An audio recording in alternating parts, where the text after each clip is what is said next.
So we're talking about PowerPoles because we have field day coming up. PowerPoles are really great for interoperability of your power connections.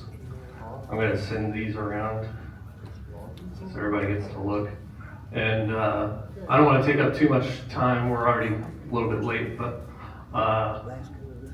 we're going to ask some questions from the technician license pool. And if you get the question right, then you get to come up and build a cable or a fuse holder or something.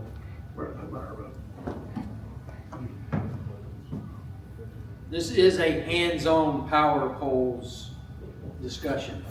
So there's a lot of different shapes and sizes of PowerPoles, different colors as well. Different colors can denote different types of power. So I use green for ground, I use yellow for solar, red and black are the classic ones.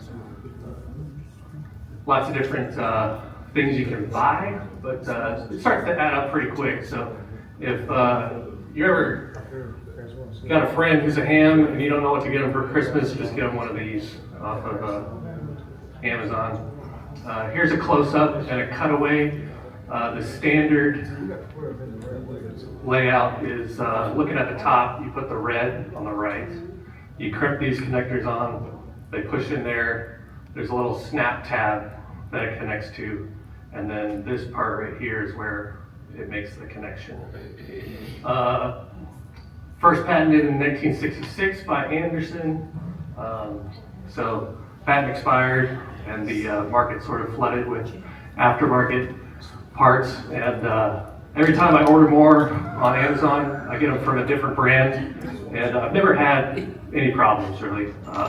All of the knockoffs seem to work pretty well. They've got these trapezoidal tapered connections on here, so you can stack them together however you need them to be. Here's a close-up of that trapezoid and how it slides into these ends. Question. Yes. What is the kit that you had on the other screen? What does something like that cost? 10, 15 bucks. No, no. Yes. Yeah, if you're looking, I highly recommend Chat Radio. It's a ham radio shop in Chattanooga. They have got some of the best deals on PowerPoles that I've found around, and they're not very well known, so they're always in stock. Nice. So, yeah, if you get it from Amazon, and then a bunch of the connectors.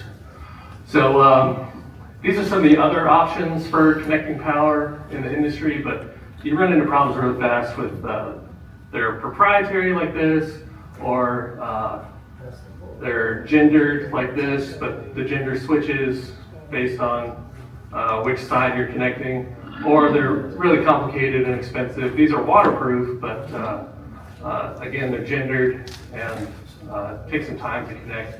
And then obviously these, everybody knows you can't run too much power through these when you're just plugged into a car. Power poles are hermaphroditic, so they can go either way. If you're DIY, you can create as much chaos as you want to, or as little. Relatively low cost when you're doing it yourself compared to buying them. Customizable, and they're these standards, so almost everybody uses them. Does anybody not have power poles? Everybody has power poles? So for distribution, there's lots of different options on the market. I've got a few of these at the house. These are great, but you gotta run a fuse for each individual connector. These are good. This is what people tend to put in their go boxes, cut a little hole, and then they're panel mounted. This is good for splitting from one battery to multiple different things. And then one of the things I'll let y'all build is a fuse holder like this. Lots of people like to modify their radios to put a power pole directly on it, because they come with these weird connectors.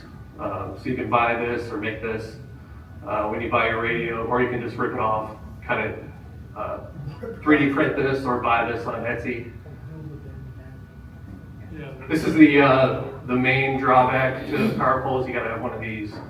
I've tried it with several different other crimpers, and it just never seems to go well. But the cheapest one on Amazon right now has really good reviews, and it's only 26 bucks. This was one of my first purchases after getting a license, and it's still holding up fine. You need some other tools as well, wire strippers, either or. I use a little awl to connect them, wire cutters. I use super glue instead of the roll pins that the Anderson kits send. And then some pliers, because they get a little stiff sometimes. So here's our first question. Where does the inverted sizes for American wire gauge come from? There's two possible answers. Anybody want to give it a go? So wire gauge goes, a 20 gauge, higher number, smaller size, than 12 gauge, lower number, bigger size. Where does that system come from? Number of wires that go on a conduit. No. Sorry. Smoking too much dope. There's two different answers. So back when we made lead balls for muskets and such, it was a fraction of an ounce. So the higher the number, the smaller the ball would end up being. Or when you were drawing wire back in the old days, you would pass it through a certain number of times, and that would increase the number, make it smaller. So it's not a complicated formula, but there is a formula for determining wire size for a connection. You need your voltage, you need the rating of the wire, you need the length of the wire. Depends on where it's going to be. If it's going to be in an engine compartment exposed to a lot of heat all the time, then you need a thicker wire. Or this is a great app, the Blue Sea System Circuit Wizard. They'll calculate a fuse or a wire size for you. So getting into the question part, probably not going to have time to get into the general and extra questions, but if you're a general, don't answer a tech question. If you're an extra, don't answer a tech or a general question. If you're unlicensed or a technician, you can answer any question. And if you have a bunch of PowerPoles, and let's get some of the guys who don't have as many. All right, first question. What is the name for the flow of electrons in an electrical circuit? I saw his hand. Don't hear your name. Current. Awesome. You get to make a PowerPole. Welcome to the lab.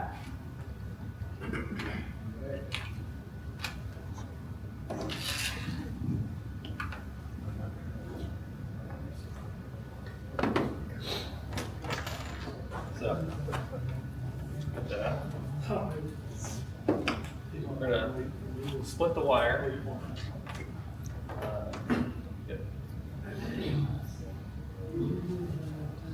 So this is lamp cord from Lowe's. So comes in a bonded connection, which keeps it really neat. But you got to split the end. So he's doing that on both ends right now.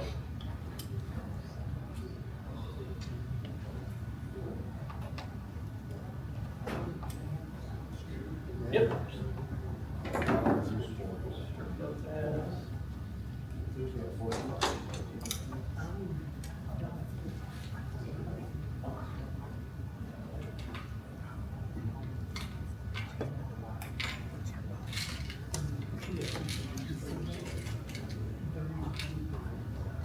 And if anybody wants to come up and see what's going on, close up, feel free.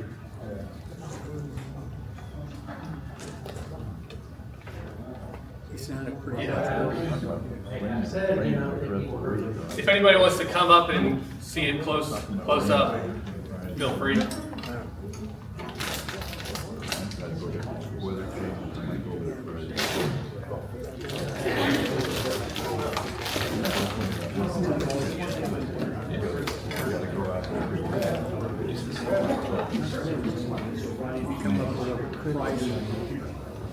the charges.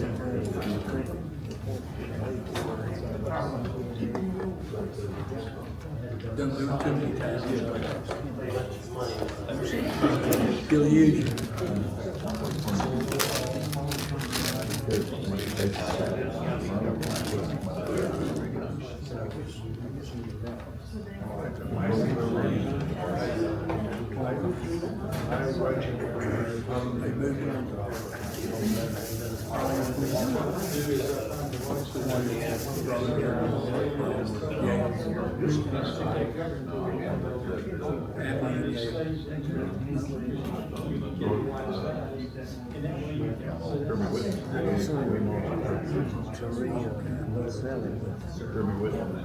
I showed my installation.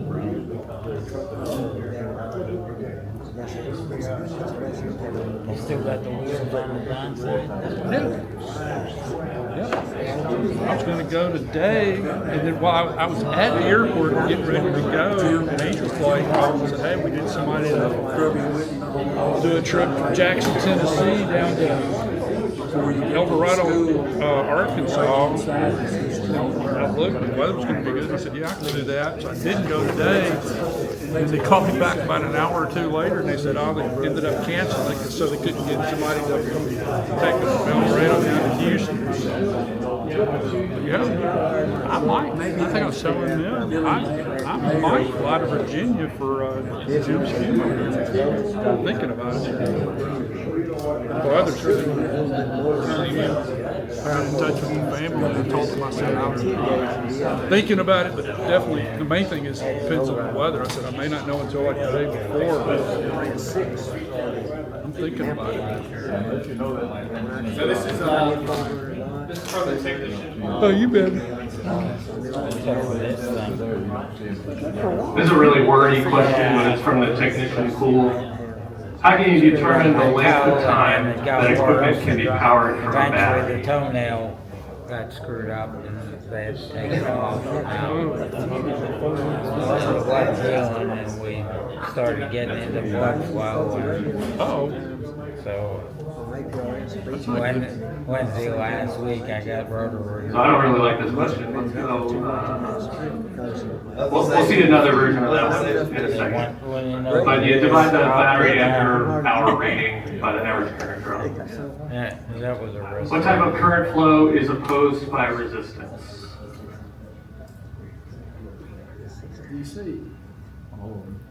You technician?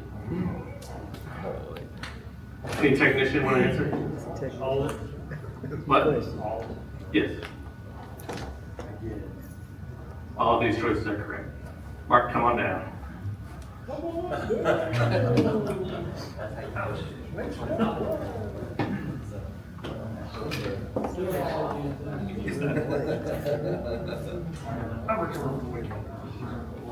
It's gonna be a, what, 6-hour flight? Four? That's why I can do it on a tank of gas. That's one reason I was thinking about it. I got 5 hours. That gets me out there with a reserve.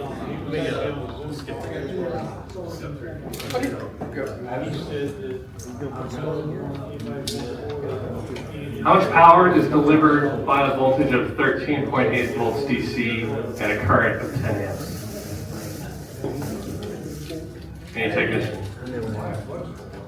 What? Hey. Great. Bring that to Ham 101, that's your ticket to build something. Bring that to Ham 101, that's your ticket to build something. We're just going to do this to get through a few questions. How much current is required to deliver 120 watts at a voltage of 12 volts? B. B. Yeah, Know all that? I'm an expert. Got enough?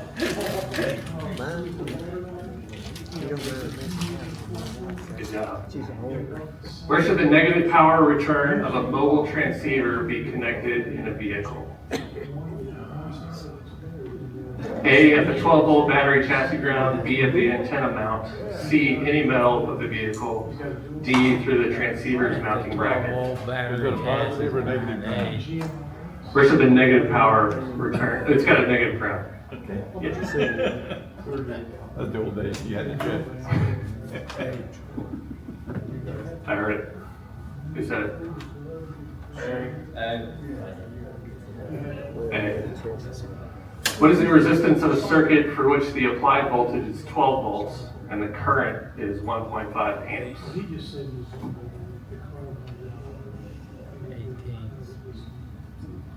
I can show you the number of views. Come on, guys.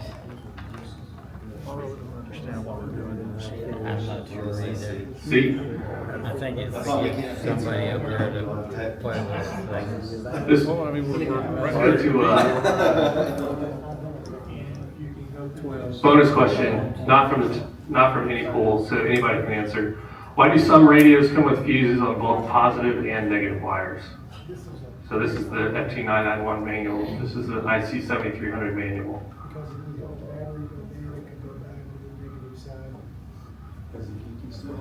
You want an extra one? Answer? Anybody can answer. Yeah, for mobile operation, you don't want to have just one single fuse, because if something happens and your ground drops, you're going to have all current going through your radio. A Yeah. battery can short on the grounded side just as easy as it can on the positive. Yeah. That's a good reason. Another reason, it's poor man's reverse polarity protection. So if for some reason your wires got crossed while you were hooking things up. Fuses are cheap. Yeah. Radios You don't have aren't. spares. Fuses are cheap, radios aren't. Very true. Correction answer. Here's a general. Which of the following may cause receive interference on an HF transceiver installed in a vehicle?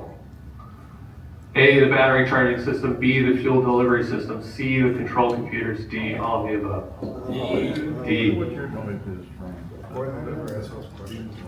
According to the National Electric Code, what is the minimum wire size that may be used for safely wiring a 20 amp circuit breaker? Yeah, I'm going to have to. C.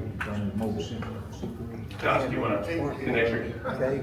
What is it for? You get to come to Cam 101 and build whatever you want.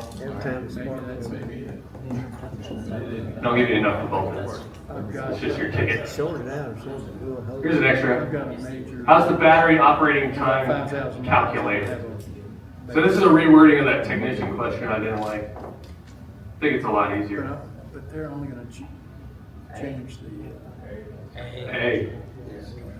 Nope. fully. Capacity in amp hours divided by average current.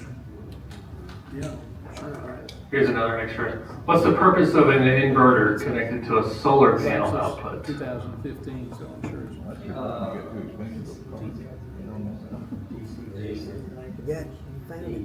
D. Joey, you have PowerPoles. Computer stuff in it. What is the photovoltaic effect?